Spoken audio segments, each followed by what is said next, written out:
Soumeylou Boubèye Maïga est à Ouagadougou depuis ce 3 avril. Le Premier ministre malien effectue une visite de travail de 24 heures. Il s'est entretenu avec Roch-Marc Christian Kabouré au palais de Kossia. Les questions de sécurité, notamment la lutte contre le terrorisme, ont été évoquées. Au ministère des Affaires étrangères, les agents entament une deuxième semaine de sit-in. Ils réclament toujours la mise en œuvre intégrale du protocole d'accord signé avec le gouvernement en juin 2017. Et puis, un réseau de présumés faussaires démantelé par la police nationale. 5 personnes ont été arrêtées à Ouagadougou. Elles étaient spécialisées dans la production de fausses quittances douanières et de faux certificats de mise en circulation. Voilà pour le sommaire de ce 19h30. Madame, Monsieur, bonsoir et bienvenue sur BF1. Le Premier ministre malien en visite de travail au Burkina Faso, Soumeylou Boubèye Maïga, est arrivé à Ouagadougou cet après-midi 3 avril.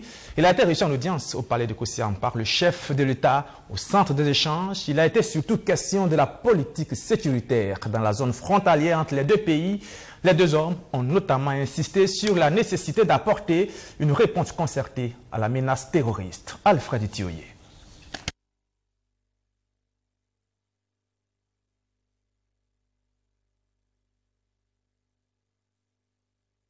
Visite au pays des hommes intègres ce 3 avril du Premier ministre malien. Soumeylou Boubèye Maïga et sa délégation accompagnée du Premier ministre burkinabé et des membres du gouvernement sont allés dire leurs amabilités au président du Faso. Cette visite intervient un mois après la double attaque qui a frappé le Burkina Faso, occasion pour le Premier ministre malien d'exprimer son soutien au peuple burkinabé. C'était une occasion pour nous d'exprimer la solidarité du Mali avec le Burkina Faso, surtout après les récentes attaques terroristes dont il a été victime. De sécurité, il a été question au cours des travaux entre les deux premiers ministres. La situation exige des deux États la mutualisation des efforts. La sécurité de nos pays est indivisible. C'est pourquoi déjà nous nous étions engagés ensemble dans le cadre de l'Iptako-Gourma, puis du G5 Sahel pour avoir un espace de sécurité collective pour faire face à des défis sécuritaires communs. Et face à ces défis-là, comme l'a dit mon homologue, nous avons de très fortes convergences entre nous sur le fait que la réponse militaire et sécuritaire est primordiale, bien sûr, pour pouvoir neutraliser les éléments les plus radicaux, les éléments qui sont des terroristes avérés, et pour nous permettre aussi de faire le tri entre les acteurs de manière à ce que, après avoir neutralisé ceux qui sont dans la violence extrême contre nos institutions et nos populations, nous puissions aussi ouvrir des espaces de dialogue, d'échange avec d'autres composantes, avec d'autres acteurs, de manière à ce que tous ceux qui renoncent à la violence puissent avoir d'autres perspectives. Et donc, par rapport à toutes ces réponses-là, nous avons estimé que nous devons avoir une démarche concertée. Il a également été question de développement, la pauvreté étant le terreau fertile du terrorisme. C'est la désespérance. C'est souvent l'injustice, c'est souvent les iniquités, c'est souvent également les frustrations qui exposent souvent la population, et je dirais aussi la pauvreté qui expose la population à l'emprise des forces du mal. Donc il est important que nous puissions donc apporter de manière concertée un peu plus de développement, un peu plus de mieux-être, un peu plus, en tout cas, d'espérance à nos jeunes, à nos femmes, à nos populations, de manière à ce qu'elles puissent se développer et qu'elles soient donc vraiment à l'abri de l'influence du mal. La visite a duré 24 heures et est sanctionnée par des recommandations qui feront les jours à venir l'objet d'une mission conjointe de travail entre les deux gouvernements. Et politique nationale à présent, à un mois de son congrès prévu pour le 5 et 6 avril prochain, l'ex-parti au pouvoir est à l'heure de la remobilisation. Le président du CTP, Eddy Kombo-Hugo, multiplie les tournées dans les provinces. Ce 2 avril, il était à Kombisiri dans le Bazenga, où il a notamment procédé à l'installation de la sous-section provinciale du parti. Abdourazak Traoré.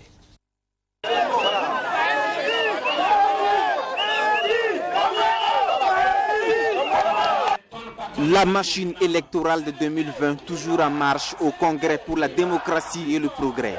L'ex-parti au pouvoir poursuit sa tournée de mobilisation et d'installation des structures de base. Dans le Bazega à Kombisiri, la salle n'a pas pu contenir les militants. Le reste des sympathisants suivra la cérémonie depuis les fenêtres. Edi Kombougou est fier et parle désormais de reconquête de militants perdus. Il nous a dit qu'au CDP, nous avons de la ressource intellectuelle, la ressource de nos anciens qui ont de l'expérience, un savoir-faire et un savoir-être. Tout cela conjugué et mis en synergie nous a permis de trouver toutes les solutions au sein du CDP. Et nous sommes là aujourd'hui et ce qui rassure nos militants et même interpelle des militants qui nous avaient quittés, qui sont dans d'autres partis, à nous rejoindre. Tous les jours que je fais, ce sont des appels, mais nous sommes certains que ces militants-là d'attendre ne voient absolument rien venir de ce qu'on leur avait proposé comme programme de développement. Retrouveront certainement le CDP et nous sommes tous. Nous comptons mobiliser les comités de base à tous les niveaux. Et ceux qui veulent revenir au CDP, nous les acceptons à bras ouverts. Nous n'avons pas de rancune, nous n'avons pas de bagarre avec quelqu'un. Nous acceptons ceux qui étaient partis laisser le CDP. S'ils veulent revenir même demain matin et non qu'à venir à nous, nous allons les prendre. Nous cherchons à agrandir notre cercle. Et c'est ça aussi la politique. Le message clé dans le Bazega, c'est aussi avoir une pensée pour les camarades politiques impliqués dans des dossiers judiciaires. Je voudrais également que vous gardiez une solidarité à l'ensemble de nos camarades aujourd'hui qui ont toujours des dossiers judiciaires. Je pense notamment à l'ancien gouvernement du président Boumba. Je pense également à ceux qui ont encore venant dans le dossier Cruche. Comme je vous l'ai dit tout à l'heure, nous croyons en leur innocence. Nous tous, nous avons été emprisonnés pour notre attachement au CDP. Mais après 2 ans d'investigation, ils ont trouvé absolument rien. Une mobilisation qui galvanise et rend confiants les premiers responsables du CDP qui ont exhorté les nouveaux membres de la section provinciale à plus d'ardeur dans le militantisme. C'est à ce titre que la victoire sera certaine, se convainc Edi Kombougou qui poursuivra sa tournée dans d'autres régions du pays en attendant la tenue du congrès les 5 et 6 mai prochains à Ouagadougou. Le CDP soupçonné d'avoir des accointances avec les terroristes qui attaquent le Burkina. Ces accusations sont de la COSCA, la coordination des organisations de la société civile pour l'alternance, qui se prononçait sur le climat socio-politico-sécuritaire national actuel. Et il faut dire que dans ces diatribes, la COSCA n'a pas non plus épargné les syndicats de la fonction publique. Abdourazak Traoré. Des putschistes, des nouveaux genres, des éléments nuisibles à mettre hors d'état de nuire. C'est en ces termes que la COSCA, la coordination des organisations de la société civile pour l'alternance, traite des agents grévistes dans la fonction publique. On veut contre vents et marées obtenir ce qu'on revendique aux grandes dames des réalités sécuritaires que nous vivons. Parmi les frondeurs, il y a 2 groupes. Ceux qui se battent réellement pour l'amélioration sensible de leurs conditions de vie et de travail, et ceux qui sont mis par des menées subversives. La subversion tente partout les moyens d'entretenir un climat hostile dans le but de saper toute base de développement. Ceux qui tirent les ficelles sont dehors et délèguent les objectifs à des militants qui sont sous le couvert de la revendication corporatiste, travaillent à la liquidation de leurs adversaires au pouvoir. Ces putschistes d'un nouveau genre doivent être démasqués et mis hors d'état de nuire. Ce sont les agents de la restauration de l'ancien régime qui veulent passer par tous les moyens pour reconquérir le pouvoir. L'ancien pouvoir qui est également accusé d'être responsable de la situation délétère actuelle au Burkina Faso. Si le CDP revient à nouveau au pouvoir, il mettrait fin au terrorisme. Ces déclarations insidieuses laissent penser à des accointances malheureuses entre ces politiciens et la nébuleuse terroriste qui sème la mort au Burkina Faso, presque au quotidien. Nous en appelons à la vigilance et à l'union sacrée des fils et filles du pays contre ces ennemis du peuple et de la liberté. L'implication de chacun et de tous est primordiale pour le retour à la quiétude au Burkina Faso. Pour ce faire, chaque secteur des communes urbaines doit se doter d'une brigade de vigilance. Ces brigades doivent travailler en étroite collaboration avec les mairies d'arrondissement. Outre cette proposition, la COSCA suggère au gouvernement de mettre l'accent sur des mesures propres au Burkina, en lieu et place de la force conjointe du G5 Sahel. Un échec programmé selon les conférenciers. L'idéologie avec laquelle la France considère ses colonies. Donc sur ce plan-là, ce n'est pas la peine. Il faut qu'on soit clair là-dessus. La France, là, si on veut résoudre notre problème, là, il faut que nos FDF là, travaillent avec la population dans un schéma clair et je pense qu'on aura des résultats. Sinon, G5 là, c'est très beau sur papier, mais c'est étonnant. Posez-vous la question pourquoi la Mauritanie n'a jamais été attaquée. Dans la même veine, la COSCA désapprouve la présence d'une base française à Ouagadougou et appelle le gouvernement à revoir les clauses de leur présence au Burkina. Front social, les agents du ministère des Affaires étrangères entament leur deuxième semaine de sit-in, un mouvement de sit-in débuté depuis le 22 mars dernier. Et ils entendent ainsi maintenir la pression tant que le protocole d'accord signé en juin 2017 entre le gouvernement et le syndicat autonome des agents du ministère des Affaires étrangères n'aura pas été intégralement mis en œuvre. Le constat de Madina Sienou. Jeu de cartes, lecture de journaux ou encore des discussions entre collègues. Voici le quotidien des agents du ministère des Affaires étrangères depuis le 22 mars dernier. Un quotidien que ces agents n'entendent pas changer tant que leur plateforme revendicative, axée sur 3 points, ne sera pas effective. Le premier point, c'est notre protocole d'accord. C'est le principal point. Voilà, gravite autour de ce point-là l'atteinte aux libertés syndicales. Voilà, à cette conférence de presse, nous avions dit que sortant d'une épreuve, notamment l'épreuve de 2007, qui a envoyé 105 de nos camarades hors du département du ministère des Affaires étrangères, il n'était guère tolérable d'accepter de nos jours des atteintes aux libertés syndicales. Le deuxième point, après le point principal qui est le protocole d'accord, ce sont les intérims. Nous exigeons que soient nommés nos consuls généraux et tous les postes diplomatiques qui gravitent autour du consul général ou de l'ambassadeur. Donc voici de façon résumée les 3 points qui font l'objet de nos revendications principales. Ce sit-in du syndicat autonome des agents du ministère des Affaires étrangères est illimité selon son secrétaire général. Pour une sortie de crise, des pourparlers avec le ministre sont engagés, mais ces rencontres ont accouché d'une souris. Avant le ministre, nous nous sommes vus depuis la semaine passée, par 2 fois je peux le dire. Alors, il y a des promesses, nous ne pouvons pas dire que quelque chose n'est pas fait de son côté. Mais nous sommes dans une stratégie de communication et comme je vous l'ai dit, rien allant dans le sens de la satisfaction de ces points que je venais de citer n'a été fait.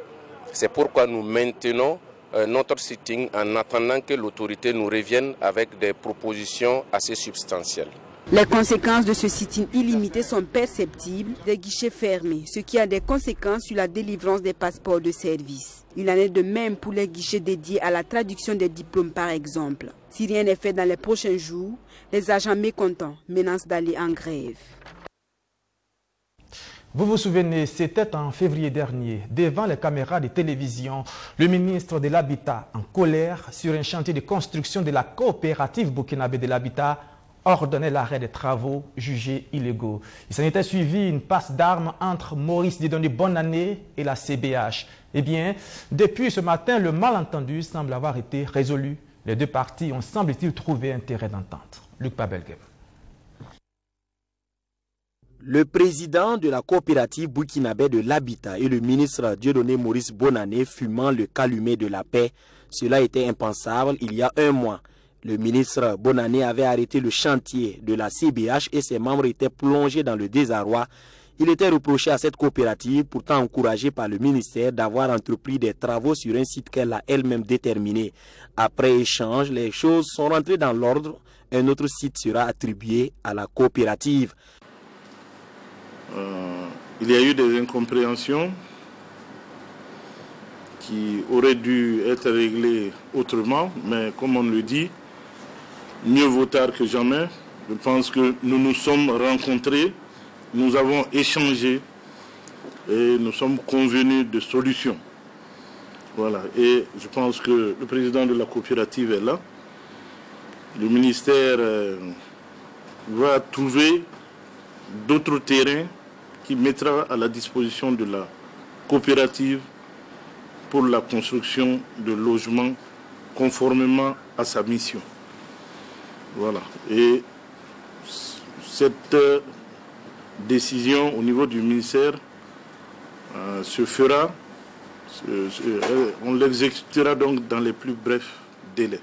La CBH compte aujourd'hui 612 membres. Elle avait déjà construit 140 logements au profit de ses membres. Cette entente avec les premiers responsables du ministère pourra lui permettre d'entamer le reste des constructions pour les autres membres dans l'attente. Justement, les membres étaient très inquiets et vous verrez avec nous la joie qu'on vient d'avoir par rapport à l'intervention du ministre. Ils ont disponibilisé des terrains pour nous. On va recommencer très rapidement nos activités et puis au grand bonheur des membres et des futurs membres. On aurait dû trouver la solution à l'intérieur, c'est une famille, mais malheureusement, comme c'est arrivé là, et je pense que cette rencontre aussi, ça va être le tremplin par lequel tout le monde, tous ceux qui avaient vu que ça allait brûler, tous ceux qui avaient de mauvaises intentions, ils verront bien qu'on a trouvé une solution et nous ne pensons pas et nous prions Dieu que ces incompréhensions n'arrivent plus jamais. C'est entouré de ses plus proches collaborateurs que le ministre de l'Urbanisme et de l'Habitat a eu cet échange avec la coopérative burkinabé de l'habitat. La CBH promeut des logements à faible coût pour des travailleurs à faible revenu. L'initiative est soutenue par le ministère et la mini-crise relève désormais du passé. Venons-en à ce coup de filet de la police nationale. 5 faussaires spécialisés dans la délivrance de fausses quittances douanières et de faux certificats de mise en circulation ont été arrêtés à Ouagadougou. Des centaines de cartes grises et de plaques d'immatriculation ont été également saisies. Comment ces présumés délinquants procédaient-ils? Les explications avec Natacha Ouedraogo. Fin de cavale pour ces 5 individus. Tous commerçants, ils seraient spécialisés dans l'établissement de faux certificats de mise en circulation et des fausses quittances douanières. 10 réseaux peuvent être scindés en 3 sous-groupes en fonction du niveau d'implication. En effet, les nommés Sanfo Ouma, Kabré Aruna, Kabré Abdul Rasmane et Zongo Sidiki sont des revendeurs d'engins à 2 roues. Ils revendent des vélomoteurs neufs acquis à hors taxe. Dans cette entreprise, ils font appel à des intermédiaires pour se soustraire aux frais de dédouanement de leurs marchandises. Ces démarcheurs sont chargés de tout mettre en œuvre pour leur fournir des cartes grises et des plaques d'immatriculation sans accomplir les formalités douanières. Ces intermédiaires invitent les commerçants à leur fournir la photocopie de la CNIB, la marque, les numéros de série de l'engin.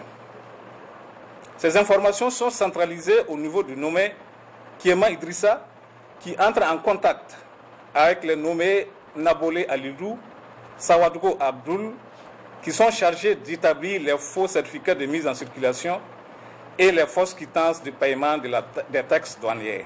Tout serait parti d'une information donnée par un anonyme à la brigade de recherche de ce que des individus s'adonneraient à des actes de faux en écriture publique.